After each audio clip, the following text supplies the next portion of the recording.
नमस्कार साथियों, मैं हूं संतोष जावरिया और आप देख रहे हैं अनुपम एजुकेशन चैनल। हमारे चैनल पर आपका हार्दिक स्वागत है। इस वीडियो के अंतर्गत हम आपको अर्धवार्षिक परीक्षा 2020-21 विषय गणित कक्षा 11वीं के प्रश्न पत्र को हल करके बताएंगे। यहाँ पर हम स्पेशली ऑब्जेक्टिव की बात करेंगे और बताएंगे किस तरह से इनके आंसर हैं। तो देखिए भाई, पहला क्वेश्चन हमारे पास है फैक्टोरियल 5 माइनस फैक्टोरियल 3 का मान क्या होगा। तो फैक्टोरियल 4 का मान होता है 24, 4 × 12 12 × 24 और फैक्टोरियल 3 का मान होता है 6। 1 से 3 तक गुणा 6 होता है। अब 12 24 में 6 जाएंगे तो 18, इसलिए राइट आंसर कौन सा होगा? ए वाला होगा। इसके बाद में एनपीआर, एनसीआर तथा आर में संबंध क्या है। तो देखिए एनपीआर का मतलब होता है, एनपीआर का हम यहाँ पे आपको पूरा करके दिखाते हैं। एनपीआर का मतलब होता है factorial N upon N minus R, और एनसीआर जो होता है वो होता है factorial N upon N minus R factorial R. अब इतने के स्थान पर यदि हम एनपीआर लिख दें, इसके स्थान पर ये और ये सेम है, तो यहाँ पर हमारा ये हो जाता है N C R equal to N P R into factorial R, इस तरह से हो जाता है। इसका क्रॉस गुणा करेंगे तो N P R equal to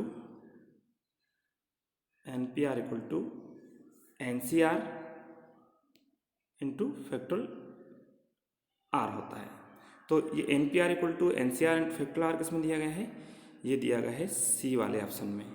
तो राइट आंसर कौन सा? सी है। एक रेडियन का मान कितना होता है? 180/पाई होता है, सब जानते ही होंगे। और √5 का मान क्या होता है? तो √5 में से 1 से लेकर 5 तक गुणा होता है, इसलिए ये हो जाता है 120। कितना हो जाता है? टोटल 120 होता है इसका मान। तो राइट आंसर कौन सा है? सी वाला है। इसके बाद में 1 2 3 4 के उपसमुच्चयों की संख्या कितनी होगी। तो देखिए फार्मूला होता है, उपसमुच्चयों की संख्या होती है 2 × अवयव संख्या। इसमें कितना अवयव? 4 है। 2 की घात 4, 2 की घात 4 कितना होता है? 16। तो राइट आंसर कौन सा इसका होगा? सी वाला होगा। तो आपको यहाँ पर सीधे प्रश्नों के उत्तर नहीं देखना है, इसमें ध्यान देना है कि किस तरह से उत्तर है। इसमें उत्तर निशान लगे हुए हैं, तो इसका मतलब ये नहीं कि ये उत्तर सही हो, लेकिन आपको इस बात से आश्वस्त भी होना कि ये आंसर कैसे हैं। अब हम यहाँ पर बाई और रोस्टर के रूप में लिखित, बाई और रोस्टर के रूप में लिखित और दाईं और समुच्चय निर्माण के रूप में वर्णित समुच्चयों का सही मिलान कीजिए। इसका मतलब है जोड़ी करना, आपको जोड़ी बनाना है। 1 2 3 6 ये क्या है? ये 5 आंसर इधर दिए हैं, इसमें बताना आप लोगों को। तो 1 2 3 6 जो है वो आप देख रहे हैं, 1 2 3 6 सब जो है ये क्या है? ये आपको ध्यान रखना है, ये प्राकृत संख्या है और 6 की भाजक है, इसलिए राइट आंसर कौन सा होगा? सी वाला होगा। अब 2 और 3 क्या है? ये अभाज्य संख्या है और 6 की भाजक है। मैथिक्स जो MATHIS है, ये मैथमेटिक्स जो शब्द है उससे के अक्षरों का समुच्चय है। 1 3 5 7 9 है, ये क्या है? 10 से कम विषम प्राकृत संख्या है। और AEIOU क्या है? अंग्रेजी वर्णमाला के स्वर है। तो ये तो बहुत सरल है, आपने कर भी दिया होगा। अब यहाँ पे आइए, रिक्त स्थान में प्रतीक समुच्चय और समुच्चय नहीं से सबसेट एंड सबसेट नहीं, उपसमुच्चय और उपसमुच्चय नहीं भरे, ये लिखना है। इसका अर्थ क्या है? उपसमुच्चय, इसका अर्थ है उपसमुच्चय नहीं है। अब देखिए 2 3 4 ये सारे इसके अंदर से हैं, इसलिए इसका उपसमुच्चय है। तो ये क्या है? इस उपसमुच्चय हम यहाँ पर फिलअप करेंगे। ये कहाँ फिलअप करना है आपको? यहाँ पर। ABC ये सभी अभी इसके अंदर से नहीं है, इसलिए ABC does not subset of BCD, ये इसका उपसमुच्चय नहीं है। इसी के अगले क्रम में एक आपके विद्यालय की कक्षा 11वीं के विद्यार्थी है और एक आपके विद्यालय के विद्यार्थी है। तो देखिए विद्यालय के अंदर क्या है? 9th भी आती है, 10th भी आती है, आपकी 11th भी आ रही है, फिर 12th भी आ रही है। और इधर क्या कहा गया है? यहाँ पर इस प्रश्न की बात कर रहे हैं, इसमें 11th क्लास के विद्यार्थी है। तो 11th क्लास के विद्यार्थी किसमें है? इस पूरे स्कूल के अंदर है, इसलिए ये जो है इसका क्या होगा? सबसेट होगा, इसलिए राइट आंसर ये है। किसी समतल में स्थित वृत्त और एक समान समतल में वृत्त जिसकी त्रिज्या 1 है। तो इसमें जो समतल है, इसमें जो वृत्त है वो सभी त्रिज्याओं के हो सकते हैं, और इसमें केवल इकाई त्रिज्या वाले हैं, तो ये इसका सबसेट नहीं हो सकता, ये इसका सबसेट हो सकता है। इसलिए हमारा ये आंसर यहाँ क्या रहेगा, सबसेट नहीं है। उसके बाद में नेक्स्ट क्वेश्चन है, किसी समतल में किसी एक सजदेट एक्स की समतल में स्थित एक त्रिभुज है और यहाँ एक सजदेट एक्स की समतल में स्थित एक आयत है। तो देखिए भाई, आयत, त्रिभुज और आयत में कोई कॉम्बिनेशन ही नहीं होता। यहाँ पे त्रिभुज की बात की जा रही है, यहाँ आयत की बात की जा रही है, और त्रिभुज आयत के अंदर नहीं हो सकता। इसलिए हम यहाँ पर क्या लिखेंगे, ये जो है इसका राइट आंसर क्या होगा, सबसेट नहीं है। अगला है साइन 2 थीटा।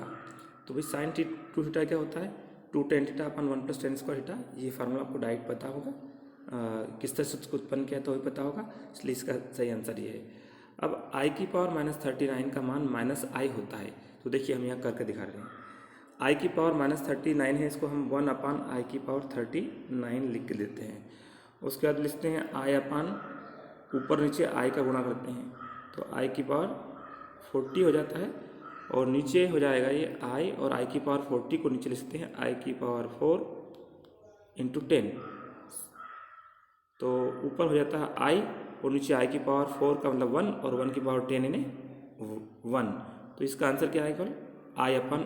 तो मीन्स क्या आएगा, i आ रहा है, जबकि बता क्या रहा है -i, इसलिए क्या जाएगा, असत्य हो जाएगा। उसके बाद में 10 की वैल्यू √3 होती है, नहीं, ये 1/√3 होती है, इसलिए क्या जाएगा, असत्य हो जाएगा।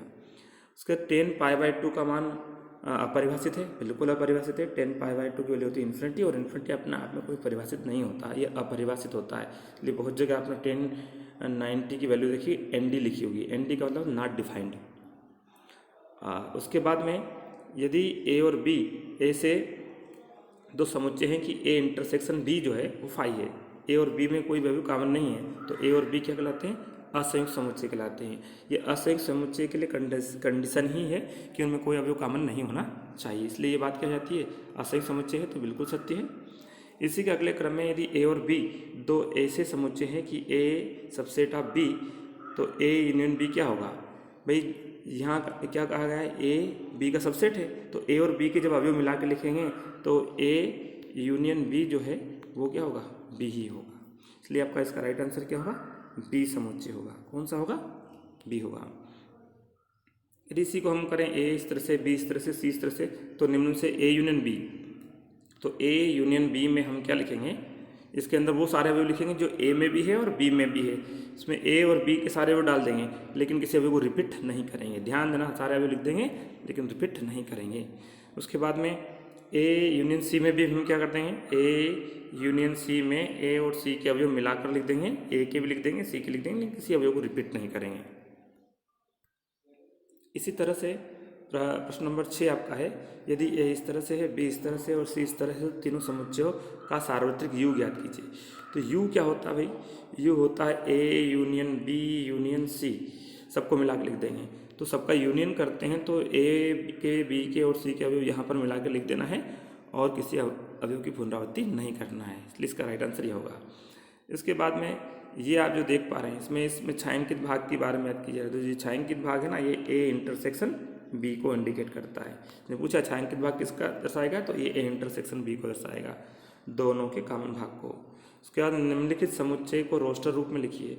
तो देखिए रोस्टर रूप इसका ये हो जाएगा A, और इसके अंदर आपको डालना है वो क्या है, -3 को छोड़कर और 7 को छोड़कर उनके बीच संख्या, तो -2 -1 0 1 2 3 4 5 6 तक यहाँ आएंगे।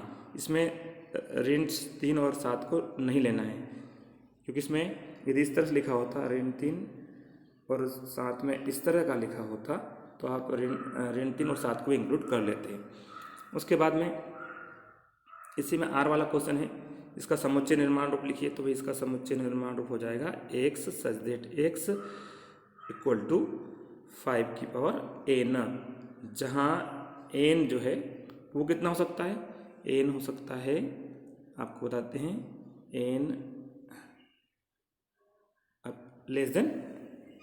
<4 n = 4, और n प्राकृत संख्या है, n क्या है, प्राकृत है, जहाँ n प्राकृत संख्या लिख देना, जहाँ n प्राकृत संख्या है। प्राकृत संख्या कहाँ चालू होती है? 1 से। अब मैं और भी क्लियर कर दूँ, इसको हम लिख सकते हैं 5 की घात 1, 5 की घात 2, 5 की घात 3, 5 की घात 3 और 5 की घात 4, सॉरी ये 5 की घात 4। तो देखिए 1 2 3 4 पावर आ रही है, इसलिए n क्या हो सकता है? 1 से 4 तक हो सकता है, इसलिए इसको इस तरह से लिख देंगे। तो इस तरह से आप देख पा रहे हैं कि इसका उत्तर ये हो गया। इसके बाद में अगला हमारा चल रहा है, निम्नलिखित में से कौन से रिक्त समुच्चय है? रिक्त समुच्चय का मतलब उसमें कोई भी अवयव नहीं है। तो देखिए x सच दैट x प्राकृत संख्या है, और ये क्या है? x लेस देन 5 और साथ ही x ग्रेटर देन 7। तो क्या इसमें आपको वो संख्या लिखनी जो 5 से छोटी हो? 5 से छोटी हो। तो 5 से छोटी प्राकृत संख्या कौन सी होती भाई? 4 3 2 1। लेकिन इधर क्या कह रहा है? और साथ ही 7 से बड़ी भी हो। अब 7 से बड़ी हो तो 7 से बड़ी कौन सी होती है? 8 9 10। अब इसमें दोनों चीज़ एक साथ संभव नहीं है। एक प्राकृत संख्या है जो 5 से छोटी है और साथ ही 7 से बड़ी है, तो ऐसी तो कोई संख्या नहीं है प्राकृत संख्या जो 5 से बड़ी छोटी भी हो और 7 से बड़ी हो, क्योंकि दोनों कंडीशन एक साथ संभव नहीं है। तो यहाँ पे ये क्या होगा? रिक्त समुच्चय होगा। क्या होगा? रिक्त समुच्चय। 5 लिख दें या फिर इसको ऐसे ही मेंशन कर दें। वैसे इस क्वेश्चन जो पहले पार्ट है इसमें हम ऐसा लिख सकते हैं, इसमें हम 5 से छोटी यदि ले लें तो 1 2 3 4, और 7 से बड़ी लेंगे तो उसके बाद क्या आ जाएगी? 8 9 10 11 और ऐसे आगे चलती जाएगी। तो फिर ये रिक्त समुच्चय नहीं रहेगा। पर यदि इसका मतलब है कि ये x के लिए ही है तो फिर रिक्त समुच्चय होगा। फिलहाल यहाँ पे क्वेश्चन अस्पष्ट है, लेकिन कोई बात नहीं। यहाँ पे अगला क्वेश्चन देखिए, y सच दैट y किन्हीं दो समांतर रेखाओं का अभिनिष्ट बिंदु है। किन्हीं दो समांतर रेखाओं का, तो भाई एक समांतर रेखा है, दूसरी समांतर रेखा है, इनमें कोई बिंदु अभिनिष्ट नहीं होता, इसलिए ये रिक्त समुच्चय होगा। ये क्या होगा? रिक्त समुच्चय होगा। इसके अगले क्रम में अगला क्वेश्चन है, वेन आरेख वाला है। A intersection B intersection C को वेन आरेख द्वारा दर्शाइए। तो ये तो आप दिखा सकते हैं। इसमें 90 में है 1 2 3 के सभी उपसमुच्चय संख्या कितनी होगी? भाई कितने उपसमुच्चय संख्या निकालना हो तो 2 की घात 3, जितने अवयव हैं कितने अवयव इसमें? 3 है, तो ये 8 हो जाएंगे।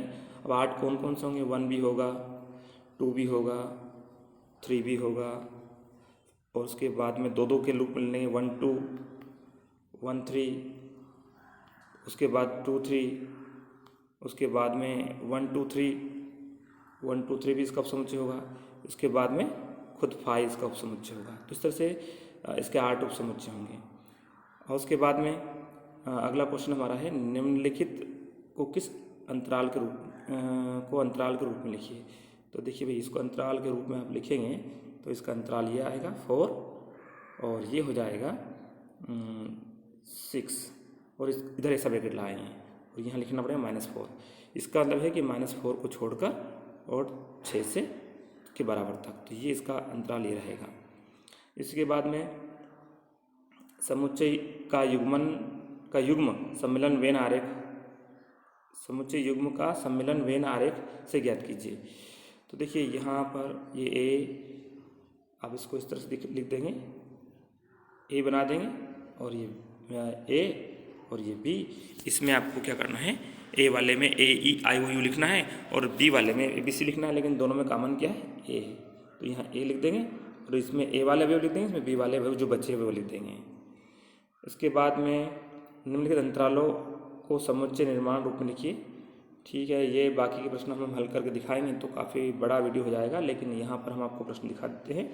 और यदि इसका पूर्ण हल आपको देखना है तो हमारे चैनल को सब्सक्राइब करें, और समय समय पर हम उन प्रश्नों को आपको हल करके दिखाएंगे, क्योंकि यहाँ पर यदि प्रश्नों को हल करके दिखाएंगे तो मोबाइल की स्क्रीन पर हम आपको सोल्व करके दिखा रहे हैं, और मोबाइल की स्क्रीन पर यहाँ पर क्वेश्चन पेपर को सोल्व करके नहीं दिखाया सकता पूरे पेपर को, यहाँ पर केवल ऑब्जेक्टिव को दिखा सकते हैं। इसलिए आप ऑब्जेक्टिव देखें, और किसी प्रश्न में आपको समस्या है तो हमें कमेंट्स के माध्यम से बताएं, ताकि हम आपको उसको सोल्व करके दिखाएंगे। आज के वीडियो में बस फिलहाल इतना ही। हमारे इस वीडियो को देखने के लिए आपका बहुत बहुत धन्यवाद साथियों। जय हिंद, जय भारत।